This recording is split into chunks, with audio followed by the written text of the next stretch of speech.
Nuno, I'm curious to ask you this question. We have a lot of individual contributors, maybe AEs or SDRs who eventually want to transition to management.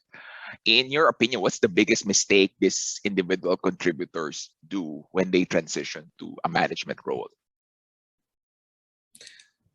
Wow, that's a very good question. The biggest mistake that I've been seeing through consistently in these organizations is that the individual contributors, they tend to think about their own goals, right? Mm-hmm. And from the moment that they start to be a leader of a team or managing a team, they need to think about their team's goals. It's not that much about themselves, it's about the team. Mm-hmm. So if we think about football, I love football. If we think about all the great players, they don't end up all of them being great leaders and great managers and great coaches, right? Mm-hmm. It's not because they perform at the top level that it assures the success of being a top manager as well in the team that you have been playing or in other Yeah. teams.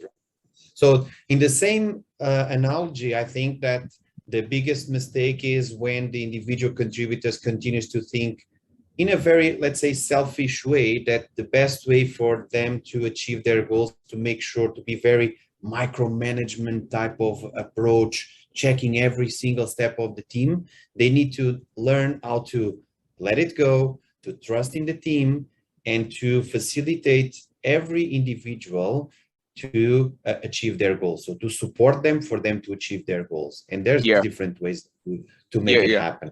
My answer to that is very aligned to what you just said, where I see personally my biggest mistake was being the knight in shining armor of my salespeople. Like, okay, you're struggling here, let me do that for you. And then when you're in your younger years, you really have the energy to put in an extra 2 hours, 3 hours, 4 hours a day. But when you scale that to managing 8 reps, 10 reps, you don't have enough hours. So you eventually learn to, like, you have to train, develop, enable, and coach your people so that they can do the job, and then the team can hit their numbers. Yes, absolutely agreed with that.